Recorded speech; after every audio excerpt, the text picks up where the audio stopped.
전쟁터에 나간 기적은, 하나님의 기적은 인간의 필요를 공급해 주는 게 하나님의 기적입니다. 할렐루야. 기적이 다른 게 없어요. 하나님의 기적이 필요해서 기적을 행하시니까 인간에게 필요하기 때문에 그렇습니까? 당신의 자녀들과 당신을 신뢰하는 사람들에게 은혜를 공급해주고 능력을 공급해주고 복을 주시기 위해서 기적이 필요한 거예요. 자, 이 이스라엘 군대가, 여호사밧과 이 연합 군대가 물이 없어서 목마르다 죽으면 비참해지는 거죠. 하나님의 은혜가 인간에게 올 때는 기적적으로 옵니다. 믿습니까? 그죠?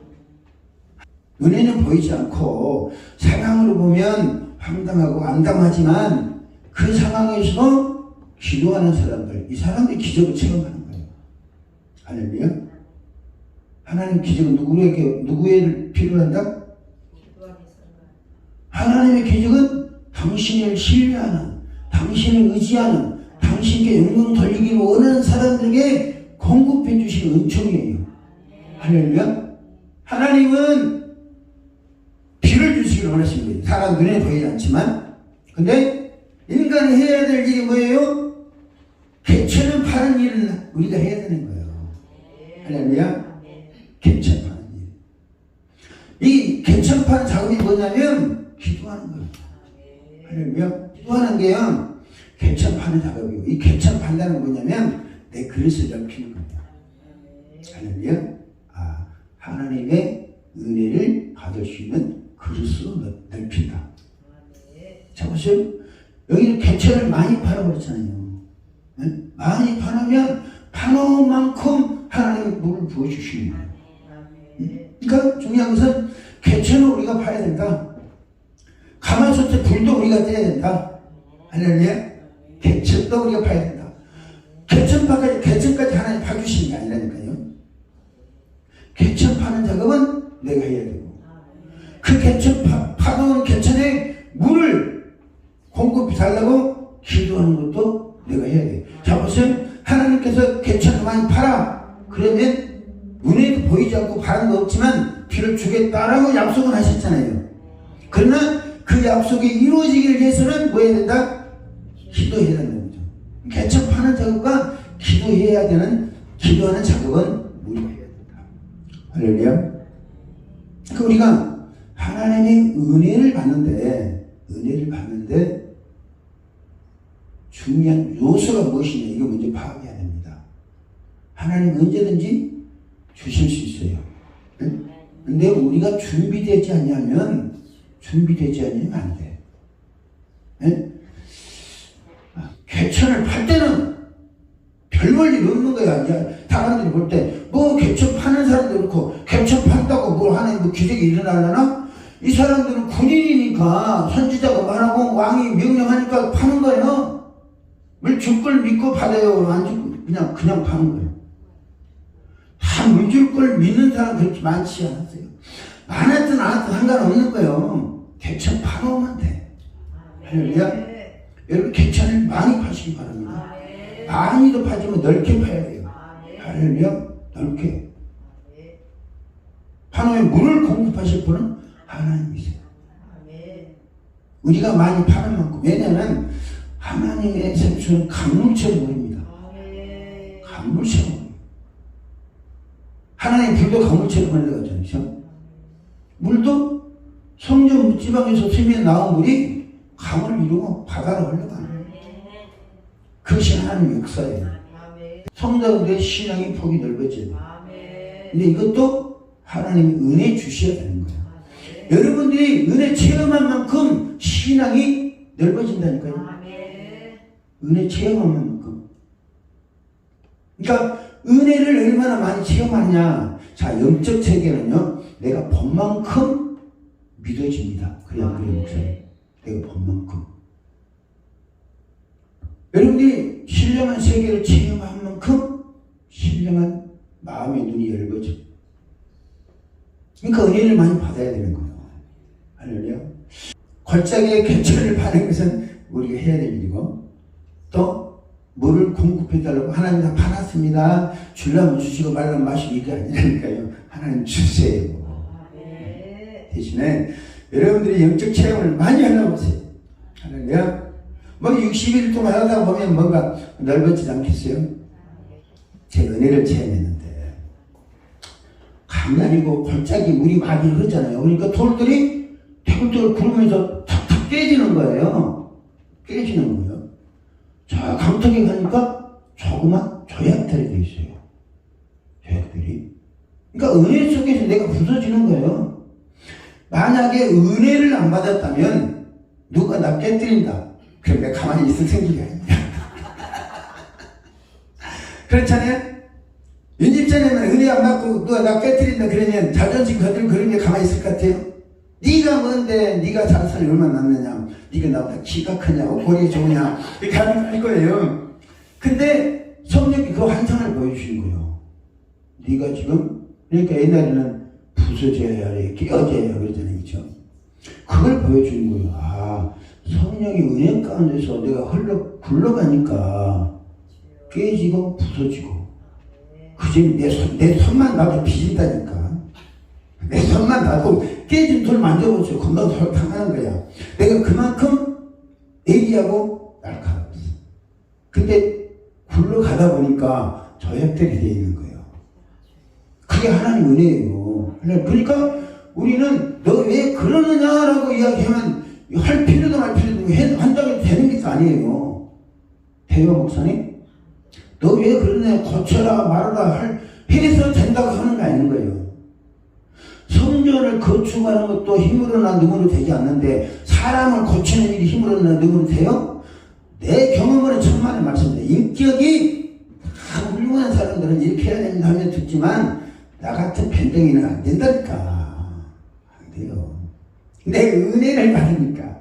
성령이 그 보여주시는 거예요. 환상을. 여러분, 이 은혜를, 이제 은혜는 임했어요. 은혜를 많이 체험해야 됩니다. 기도의 불씨가 되고, 가마솥을 데울 수 있는 불이 되려면, 그릇이 넓어져야 돼. 그러려면, 내가 넓어져야지 한다고 넓어지는 게 아니에요. 네? 넓어져야지 한다고 넓어지는 게 아니에요. 그러니까, 이 집회를 통해서 그런 과정을 말씀을 주고, 그 다음에 뭐냐면, 여러분들 작업하실 거예요. 구정수 목사는 이 설교를 하기까지 한 30년 걸렸어요. 은혜를 체험한 게. 왜? 하나님 한참 보여주시는데, 처음에는요, 비가 막 장마비가 오는 거예요. 장마비가 오는데, 그 장마비에 소, 개, 돼지, 이것들이 막 떠면, 그냥 쓰레기 다 떠내려가는 거예요. 하나님, 저게 뭐예요? 그러니까, 네 속에 있는 거야. 그런 거예요. 내 속에 있는 거라는 거예요. 개, 돼지. 나 그때 목소했다니까요. 아, 이거는 끊임없이 씻어내야 되고 청소해야 되는 문제다. 그 다음에 내 인격을 더듬으시면서 그 큰 강물이라고 하니까 골짜기 물에 돌이 막 흘러가면서 깨지는 걸 보여주시라고요. 이것도 하나님께서 작업하시는 거예요. 성령께서 은혜를 베푸시고 하지 않았다면 이거는 인간들의 부딪힘에서 되어지는 문제예요. 사람이 변화되는 것은 산속에 돌을 닦는다고 되는 게 아니고 사람과 사람 사이에 부딪힘에서 다듬어지는 거예요. 이해하고 내가 더 다듬어지고 이게 내가 보니까 그렇다고요. 중요한 것은 하나님께서 우리 이렇게 기도의 불씨가 되실 분들에게 중보기도 팀으로 쓰실 분들에게 하나님께서 크신 은총을 베푸시니까요. 그냥 쓰시는 게 아니야. 하나님은 하나의 태를 막아놓고 뿌리 벗어내고 그의 기도가 바뀌도록. 그전에는 한나가 기도하기 전에는 아들 하나 낳으면 하나님 주려고 했을까요? 자기가 품고 있으려고 했을까요? 네? 품고 있으려고 한 거예요. 근데 기도하다가 주시면 드리겠습니다 라고 표현하잖아요.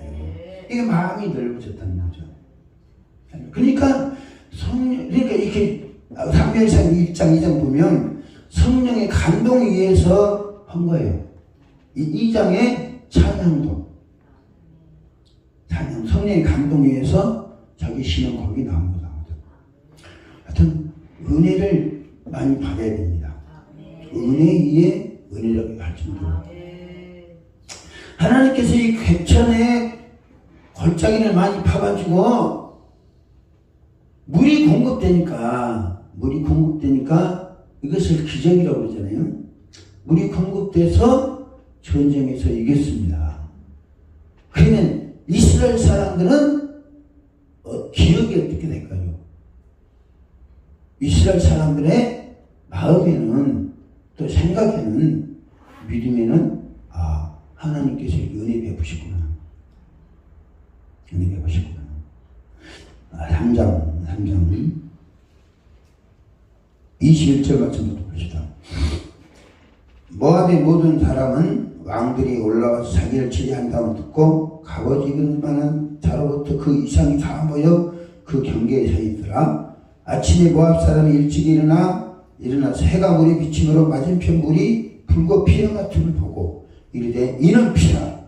틀림없이 저 왕들이 싸워 서로 죽이는 것이다. 자 보세요. 이런 실제적인 일이 있었습니까? 아니면 사람들이 오해하고 착각한 겁니까? 그렇죠? 하나님께서 잡으셔 생수를 부으시고 골짜기 파니까 물을 부으시고 햇빛이 떠오르니까 그 물빛이 뭐가 됐어요? 핏빛처럼 됐다는 거예요. 자, 우리가 석양에 바닷가에 가면 바다가 노을이 빨갛습니다. 그러면 노을이 원래 바다가 빨간 바다로 변합니까? 아니면 태양빛에 의해서 그렇게 됩니까? 자, 우리가 샘을 파놓고 생수를 공부받을 또 기도해야 되는 이유는 뭐냐면 하나님이 해체로 나타나셔서 역사에서 상대로 하여금 혼미하도록 만들어버려야 돼. 혼미하도록. 22절 아침에 모압 사람이 일찍 일어나 해가 물에 비치기로 맞은편 물이 붉고 피라 같은 보고 이르되 이는 피라. 틀리면 저 왕들이 서로 싸워 죽인 것이다. 모압 사람들 이제 노력하러 가자. 잡으세요. 이스라엘 군대는 하나님이 공급해 주신 물을 먹었잖아요. 그럼 사기가 춘천해야 하니 온기가 회복됐기 때문에 했어. 회복됐겠죠? 그리고 사기가 춘천하잖아요. 이 사람들은 물을 먹고 회복되고 사기 춘천인데 저 사람들은 뭐 어떻게 한 거예요? 저것도 다 서로 싸웠고 죽었다. 그냥 주스로 가자. 그럼 싸우면 누가 이기겠어요? 당연히 이렇게 얘기한 거지. 우리가 성령 충만 받잖아요. 성령 충만 받고 믿음 충만, 어저께 말씀드렸는데 믿음이라는 게 거룩한 풍선이라고 그랬어요. 믿음이라는 게 거룩한 뻥이라고 그래요. 뻥. 믿음 빠져버리면 그 풍선이 아무 의미가 없는 거예요. 그러니까 우리가 믿음이 최대한 upp그려져 있는 상태에서 어떤 군대를 맞이할지라도 두려울 필요가 없는 거예요. 하나님 나와 함께 하시고 나에게는 은혜와 권능이 있다. 너희들 참 나도 소용없다. 이길 수 있다. 다 덤벼라. 그것이 누구예요? 지금 오늘 우리가 성경 본받은 엘리사예요. 하나님 주신 생수를 먹고 기력을 회복하고 기력은 회복됐으니까 믿음이 사기 축전했을 거 아닐 거예요. 했죠. 근데 당연히 저 사람들은 그것도 모르고 옛날 우리만 보는 거예요. 옛날 우리만. 예? 옛날 우리 찌질이 같고 모질이 같고 옛날 우리가 보고 아이고 저 같은 가사지. 근데 그거는 옛날 나고 지금 나는 아니라는 거죠. 성령의 생수에서 어떤 가마에서 또 녹여버릴 수 있을 만큼 불 붙이는데 그쵸? 이 상태가 하나님께서 키우시기로 하시는 거예요. 영적 전쟁이라는 게 상대방이 얼마나 가만히 그런 게 중요한 게 아니고요. 내가 얼마만큼 능력으로 무장하느냐 이게 중요합니다. 소년 다윗이 골리앗을 이겼다는 말을 많이 듣잖아요. 그러나 늘 다윗과 골리앗만 생각하면 안 됩니다. 내가 하나님이 주시는 생수를 공급받고 사기가 영이라든지 회복되고 믿음의 사기가 충천에 있을 때 어떤 사람이 올지라도 어떤 대적들이 올지라도 하나님의 햇빛에 의해서 착각한 그들과 똑같이 산다는 거예요. 우리가 준비되지 않은 상태에서 하나님 기적을 베푸지 않습니다. 있습니까? 우리가 그릇을 넓게 크게 많이 파놓지 않냐면 그래서 이제 기도할 때 하나님 하늘신 교회에서 솟아나는 샘물이 흐르는 물이 세계 만방으로 흐르구나. 동서사방으로 세계 만방으로 모든 사람들이 이 성전에서 함께 은혜를 나누고 아까 목사 말씀하셨잖아요. 그전에 목요 집회가 이 하늘신 교회에 영향을 미치기를 원했는데 이제는 역으로 이 하늘신 교회에서 영향력이 세계 만방에 퍼지고 이게 뭐냐면 그릇이라는 거예요. 하나님 그럼 그것을 하나님이 하시기 원하시니까 우리의 소원만 됩니까? 하나님이 하시기 원하시잖아요. 재물에 풍성한 거 주시고 여기 보면 재물에 풍성한 약속되어 있습니다. 요한복음 4장 13절 말씀입니다. 이 물을 마시는 자는 다시 목마르니와 내가 주는 물을 먹는 자는 그 속에서 영생하도록 솟아나는 샘물이 되리라. 이 약속이 우리에게 이루어져야 돼요. 나는 이 약속을 이루기 위해서 고생 많이 했습니다. 예수님이 이렇게 말씀하셨는데 내가 주는 물을 관절에 물을 마셔봤어요? 예수님 주신 물? 내가 추상적으로 맞는 것과 실제로는 달라요. 실제로는 거. 전 체험해봤잖아요. 다 그래 나 예수 주시는 생수 마셨습니다. 그리고 물과 성령을 거듭났습니다. 내가 볼 때는 아니면 싫어요. 왜? 내가 본 게 아니라 성경에 가르친 거예요. 근데 이번에는 그런 원리를 다 여러분에게 말씀드릴 거예요. 우리는 믿음을 출발할 때 맨바닥에서 출발해야 돼요. 내 땅에서. 내가 이 상태 지금 내 심령에서 하나님 생수가 솟아난다는 것과 솟아나지 않는다는 것과 차이가 뭐냐면 솟아나지 않는 상태에서 이만한 믿음을 가졌는데 솟아나는 상태라고 하면 어떤 상태가 되겠냐? 인집전 어떤 상태가 되겠어요? 현재 상태가 생수가 솟아나지 않는다. 그러면 내가 앞으로 은혜를 받고 생수가 솟아나면 어떤 역사가 나타날 것인가? 그러면 현재 상태는 샘물이 솟아나지 않는다라고 믿는 게 더 유익합니다. 왜? 그러면 생수가 솟아날 수 있는 소망을 갖게 되는 거예요. 근데 생수가 솟아난다 무슨 말씀하고 있어? 생수가 지금 솟아나고 있는데 그러면 할 말이 없어. 생수가 솟아나는데 뭐 솟아난다는데 내가 뭐 아닙니다 할 이유가 없잖아요. 그러니까 그 얘기가 안 솟기도 뭐 축복기도 해줄 이유도 없어요. 솟아난다 난다는데 예수님의 말씀 요한복음 4장 14절 말씀이 이루어진다는데 근데 나는 아직 솟아나지 않고 있습니다. 대신에 신앙은 태산 옮길 만한 믿음을 갖고 있어. 응? 그러면 어떤 게 좋냐? 믿음은 갖고 있지만 이 상태에서 생수가 솟아난다면 내 신앙은 훨씬 업그레이드 될 것이다. 무슨 말씀이 가십니까? 이 상태를 가져야 돼요. 누가 뭐라고 하면 나도 클만큼 컸어. 응? 클만큼 컸어. 그러면 소망이 없어요. 믿음이라는 게 분량이 끝도 값도 없습니다. 성경에는 예수님의 장성한 분량까지 잘 알아보래요. 이는 이 자리에서 다 되었다라고 생각할 것이 아니라 하나님 주세요. 맨 땅입니다. 목마릅니다. 다윗이 보세요. 목마른 사슴이 쉬는 물을 찾는 것이 가겠다요. 다윗이 왕이 됐는데 목이 마르면 얼마나 마르겠어요. 그러면 야 저 골짜기에 있는 생물을 먹고 싶다면 다윗 장수들이 서로 가가지고 가져오잖아요. 다윗은 자기가 먹고 싶은 거 다 먹을 수 있고 하고 싶은 거 다 할 수 있는 왕이에요. 그럼에도 불구하고 뭐라고 해요? 목마른 사슴이 신의 물을 찾는 것이 내 영혼이 주를 찾기에 갈급하다. 이 마음을 가져야 우리가 신앙이 성장하는 거예요. 이 마음을 가져야 하나님의 은혜가 더해지는 거예요. 할렐루야. 나도요 목사로서 성경을 다 믿습니다. 성경을 다 믿어. 그리고 성경의 사건이 내 사건이 되도록 기도를 해요.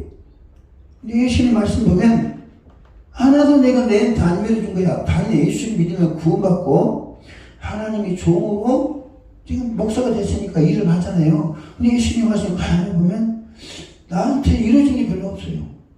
특별히 요한복음 14장에 이 물을 수가성 여인에게 이 물을 마시는 자는 다시 목마르니와 내가 주는 물을 마시는 자는 영원히 목마르지 아니하니 그 속에서 생산한 생물이 되리라 말씀하셨는데 내 속에서 솟아나는 생물은 그냥 아무도 없어.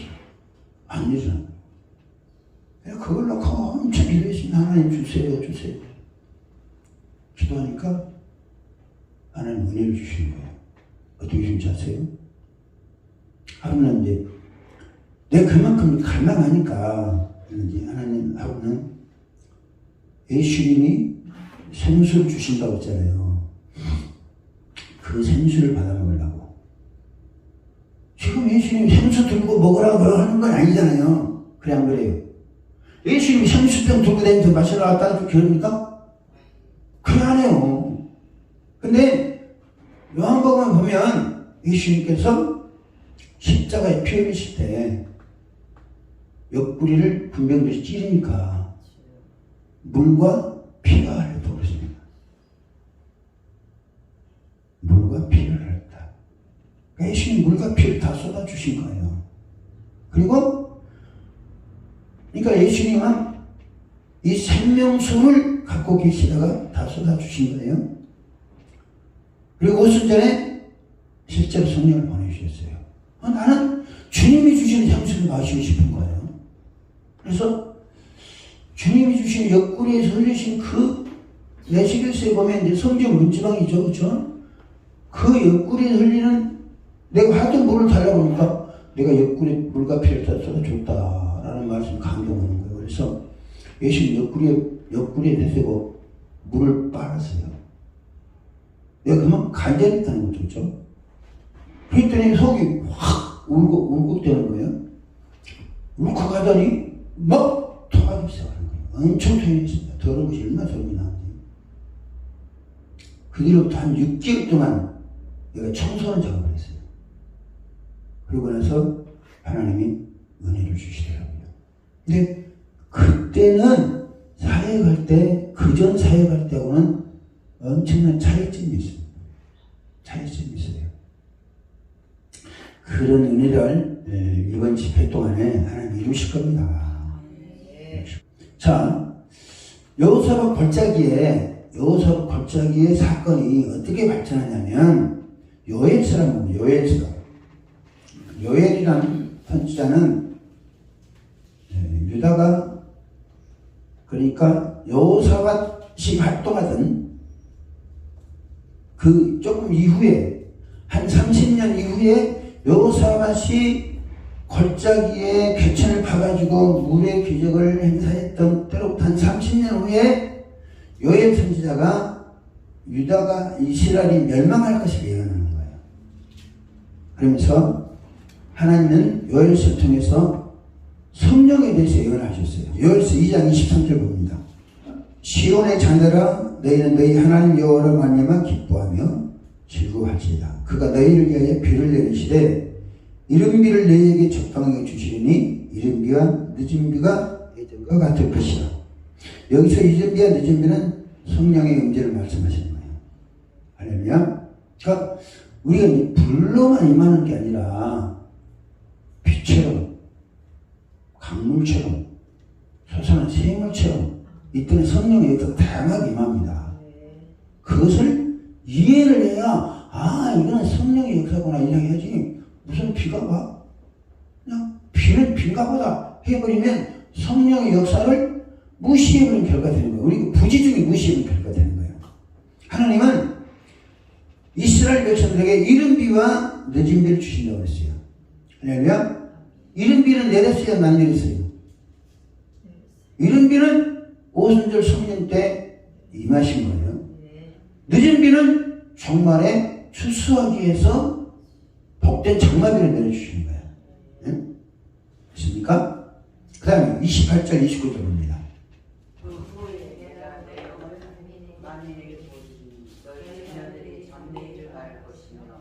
너희 늙은이는 그를 보며 너희 젊은이는 이상을 볼 것이며 그때 내가 또 내 영을 남들과 여종이 곁에 줄 것이며. 할렐루야.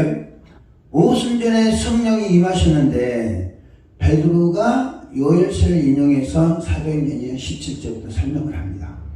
이게 설치한 게 아니고 구약시대 요엘 선지자를 통해서 계속 하나님 예언하셨던 것이고 그것이 지금 실현되는 것이다 라고 설명합니다. 이건 다 아십니까? 다. 그 다음에 3장 1절 2절. 보라 그날 곧 내가 유다와 예루살렘에서 사로잡힌 자를 돌아오게 할 텐데 내가 만국을 모아 데리고 여호사밧 골짜기에 내려가서 내 백성 곧 내 기업 이스라엘을 위하여 거기에서 그들을 심문하리니 이는 그들이 이스라엘을 나라들 가운데서 떡으로 날 땅을 나누어. 아멘. 여기 보면 그때 그럽니다. 그때는 뭐냐면 유다가 멸망하고 멸망한 유다인들이 바벨론에서 포로로 돌아온 다음에 하나님께서 여호사밧 골짜기로 내려가겠다. 그러니까 아까 말씀드린 여호사밧 골짜기에 연관되는 겁니다. 여호사밧 골짜기의 사건이 하나님 얼마만큼 중요하고 생각하냐면 이 요엘 선지자를 통해서 여호사밧 골짜기의 사건을 설명해 주십니다. 그러면서 내가 만국을 모아 데리고 여호사밧 골짜기에 내려가서 내 백성 곧 내 기업은 이스라엘에 거기에서 그들을 심문하니라. 그럽니다. 하나님이 내려오시는 골짜기가 내려오신 장소가 어디라고요? 여호사밧 골짜기라는 거예요. 말들과 사람은 말할 필요도 없고 목말을 할 때 하나님께서 개천을 파라. 골짜기 개천을 많이 파라. 해서 파서 놓으니까 하나님께서 생수를 보내셔서 그걸 통해서 목마른 말들을 먹이시고 또 심지어는 적군들을 물리친 사건이 있는 거예요. 네, 하나님은 근데 아까 말씀드린 그 골짜기 만들어지기까지 사람들이 골짜기를 팠다고 그랬잖아요. 그렇죠? 그리고 그 골짜기에 물을 내려달라고 기도했을 거예요. 거기에 여기서 골짜기로 하나님께 내려오신다는 거예요. 이 하늘색 교회가 여기서 골짜기가 된다니까요. 할렐루야. 골짜기에 개천이 돼야 돼요. 그러면 하나님이 내려오시는 거예요. 성령 하나님 2절 오신다는 거죠. 자, 10절 말씀합니다. 11절 시작. 사면의 민족들아 너희는 피와 산으로 있어라. 여호와의 주의 용사들로 그리로 내려오게 하옵소서. 12절까지. 민족들은 일어나서 여호사밧 골짜기로 올라오시오라. 내가 거기 앉아서 사면의 민족들을 할렐루야. 자, 보세요. 하나님은 여호사밧 골짜기로 내려오십니다. 네? 그것이 1절 2절 말씀이요. 그러면 만민들은 여호사밧 골짜기로 올라가야 되죠. 그렇죠? 여호사밧 골짜기 올라가면 거기서 하나님과 사람들이 만납니다. 하나님께 사람들 만나주시면 은혜를 받는 거 당연해요. 성령은 죄인들을 불태우는 거예요. 심문하는 거예요. 그래서 그 속성들을 제거해버려요. 이 은혜를 제거하지 못하면 심판을 받는 거예요. 성령으로 말미암아서 그것이 요한복음 16장 7절 말씀의 이유로 성령이 임하시면 죄에 대해서, 의에 대해서, 심판에 대해서 책망하시라고 했잖아요. 그러니까 그때 성령을 체험하는 사람들은 성령의 감동에 책망을 듣습니다. 그러되 뭐하죠? 회개를 하는 거예요. 회개하게 되면 그 지약들이 다 소멸되고 백지가 되는 거예요. 그때부터 우리 신앙은 달라지는 거예요. 엘리사를 통해서는 여호수아 골짜기 개천을 파라고 말씀하셨고, 요엘 선지자를 통해서는 하나님께서 맨날 여호수아 골짜기로 내려오실 테니까 너희는 올라오라 라고 초청합니다. 그리고 그 사건이 뭐냐면 스가랴서 14장에 이루어져요. 스가랴 14장에 예언됐습니다. 그리고 그 사건이 오순절에, 사도행전 2장에 오순절에 이루어집니다. 이 여호수아 골짜기 사건이. 제가 14장 6절부터 봅니다. 그날에는 빛이 없겠고 광명인 것들이 떠날 것이라. 여호와께서 하시는 한날이 있으리니 낮도 아니요 밤도 아니라 어두워할 때 빛이 있으리라. 그날에 생수가 예루살렘 솟아나서 절반은 동해로 절반은 서해로 흐를 것이라. 여름에도 그리하고 겨울에도. 자 보세요. 그러니까 엘리사 선지자에게는 골짜기 개천을 많이 바라보고, 요엘 선지자를 통해서는 에스겔 여호사가 골짜기로 하나님 내려오실 걸 말씀하시고, 여기는 올라오라고 말씀하시고, 그 다음에 스가랴 선지자는 그로부터 한 150년 후에 유대인들이 포로에서 돌아온 15년 후에 다시 예언하시기를, 뭐냐면 하나님의 성령의 창수가 예루살렘에 솟아날 것이라 합니다. 그러니까 여호사도 골짜기가 예루살렘 골짜기로 바뀌는 거예요. 그렇죠? 예루살렘에서 솟아난다. 그리고 그것이 동으로 흐르고 서로 흐른다. 동으로 흐르고 서로 흐른다. 그리고 오순절에 이 사건이 이루어집니다. 그렇죠? 오순절에 하나님의 예언이 그러니까 여호사를 통해서 시작했고 요엘 선지자와 스가랴 선지자를 통해서 계속 예언하다가 더 구체화되는 거죠. 구체화되다가 사도행전에서 예수님이 말씀하신 이 사도행전 2장에서 오순절 때 이루어지는 거예요. 할렐루야. 근데 이것은 무슨 일이냐면 이른비의 사건이에요. 이른비. 스가랴서 10장 1절 시작. 봄비가 올 때 여호와 구름을 유기하시는 여호와께 비를 구하라. 우리에게 진압을 내려서 각체 채소를 사내게 주시라. 자 보면, 자 1년 한 계절로 보고요. 인류 역사를. 봄비는 이른비의 늦은비예요. 이른비거든요. 자 봄비 때 여호와가 구름을 유기하시는 여호와께 비를 구하라. 우리에게 소낙비를 내려서 밭에 채소를 각 사람 주시. 자, 오순절 성령은 봄비이고 소낙비예요. 근데 알곡을 추수하기 위한 성령은 늦은비이고 복된 장마비예요. 예레미야에서 그 구체를 말씀드릴게요. 그렇다면 하나님께서는 지금 우리에게 뭘 요구하시나? 저는 이 복된 장마비가 이미 어디서부터 오기 시작했는지, 늦은 비가 지금 정말이 가까우고 있잖아요. 여러분, 이 청기는 분별하는 시대적 흐름을 뭔가 알아야 됩니다. 복된 장마비가, 늦은 비인 복된 장마비가, 정말 알곡을 추수하기 위한 복된 성령의 장마비가 이미 내리기 시작했느냐, 아니면 안 내렸느냐. 근데 내가 생각할 때는 아직 안 내렸다고 봅니다. 왜냐하면 말씀의 근거에서 이 사역을 한다는 별로 없어요. 스가랴서 13장 보면 스가랴서 그날에 죄와 더러움을 씻는 셈이 다윗의 조석과 예루살렘 주민을 위하여 열리리라. 그날에 죄와 더러움을 씻는 셈이 다윗의 족속과 예루살렘 주민을 위하여 열리리라 그랬어요. 오순절은 불로 임하시잖아요. 그죠? 사도행전 보면 하나님 입장에서는 더러움을 씻는 셈을 열어주신 거예요. 네? 무슨 이해가십니까?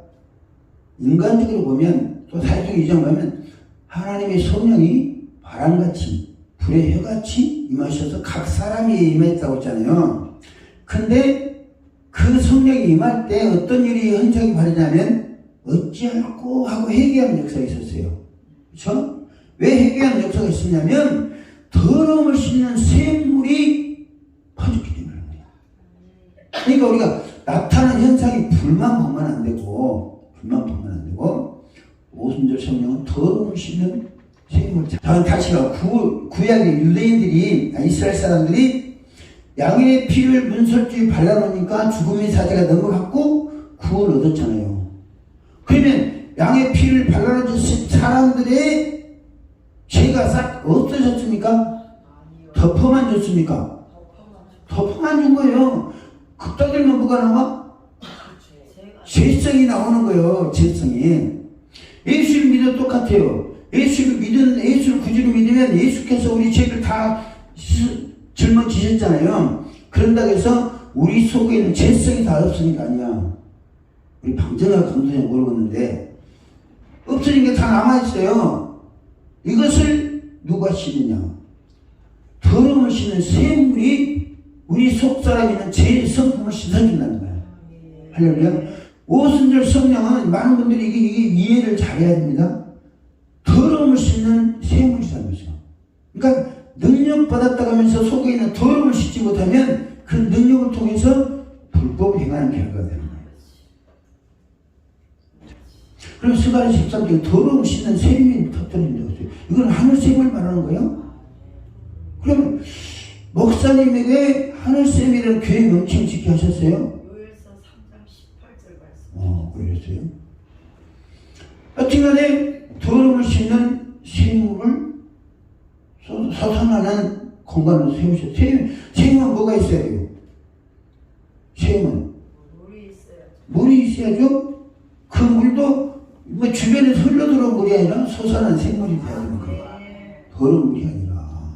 옛날에 우리 집에서요, 시골집에 있었는데 깃터물에 운동이를 팔았어. 그 먹는 물이에요. 비가 많이 오면 흙탕물이 돼버리니까 다 옆에서 들어와가지고 못 먹어. 거기 개구리도 들어가고 배도 들어가고 들판에 집이 있으니까.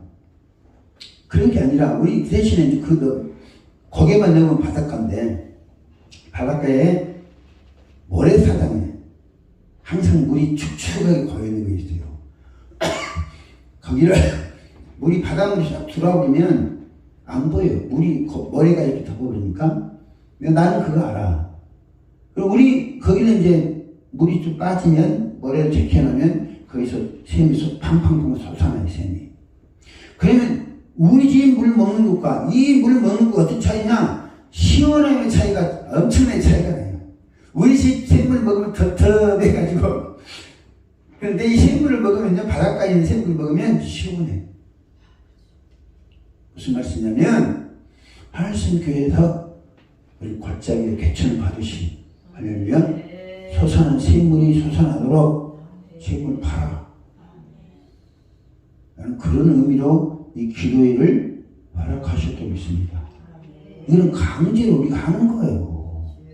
할렐루야, 강제로 하는 거예요. 하나님 강권적으로 하시는 거예요. 왜요? 우리를 샘을 파게 하려고. 샘 파면 하나님 생수가 솟아납니다. 단순히 막 감정적으로 하는 게 아니라 성경의 근거에서 이렇게 우리가 갖춰줘야 되잖아요. 여기서 샘물 먹으러 온 사람 많습니다. 하나님의 역사가 나타납니다. 그러니까 목사님이 전에는 목요 집회 영성이 교회에 흐르기를 원했는데 이제는 이 집회가 이 교회에서 하늘씀 교회에서 솟아난 샘물의 역사가 만방에 흐르기를 원한다. 이 말씀하시죠. 그리고 실제로 그래 해야 되고요. 이 복된 장마비에 나중에 계속 말씀드리랍니다. 복된 장마비의 역사가 나타나서 세계 교회를 깨워야 됩니다. 깨워야 돼요.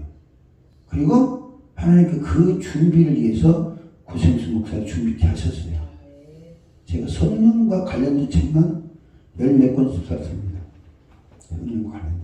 왜 썼냐면 현재 세계교회가 한국교회도 그렇지만 성령에 대한 잘못된 인식, 교리로 만드는 잘못된 교리 때문에 성령 사역을 다 이단 취급을 해요. 그러니까 목사님들이 성령 사역을 하고 싶은데 교단에서 이단이라고 할까 봐서 못하는 거예요. 못하는 거예요. 근데 그것을 논리적으로 설명해 줄 수 있는 사람도 없고 근거도 없으니까 그것이 그냥 그런가 보다 라고 못 채운 거예요. 그래서 내가 성령 사역하면서 엄청나게 갈등을 많이 일으켰는데 하나님께 이 작업을 하게 하셨어요. 할렐루야. 여호사밧 골짜기에 그게는 여호사밧 관련이 없는 거예요. 목사님. 왜냐면 이스라엘 땅이잖아요. 여호사밧은 남방 유다 왕이에요. 근데 여호사밧의 제안에 의해서 여호사밧의 요구에 의해서 엘리사가 기도했고 엘리사가 하나님 은총 받아가지고 여호사밧 한 거예요. 여호사밧은 왕이잖아요. 북방왕도 있었지만 북방왕은 그 군대들에게 시행을 팔아라고 명령할 수 있는 단대함이 없어. 왜? 하나님에 대한 기적을 체험한 것이기 때문에. 근데 여호사밧은 그 은혜를 압니다. 하나님 은혜를 알아요. 그러니까 그런 절박한 상황에서 우리에게 하나님 뜻을 모를 수 있는 선지자가 없느냐 물어보잖아요. 할렐루야. 그래서 그 골짜기를 여호사밧 골짜기를 하는 거예요. 그렇지 않았으면 엘리사의 골짜기, 엘리사의 골짜기를 하든지 그래야 되는데 여호사밧 골짜기라고 한 것은 믿음으로 하나님 의지하면서 하나님 뜻을 묻자. 우리 하나님 은총을 간구하자. 그래서 여호사밧 골짜기라고 하는 거예요.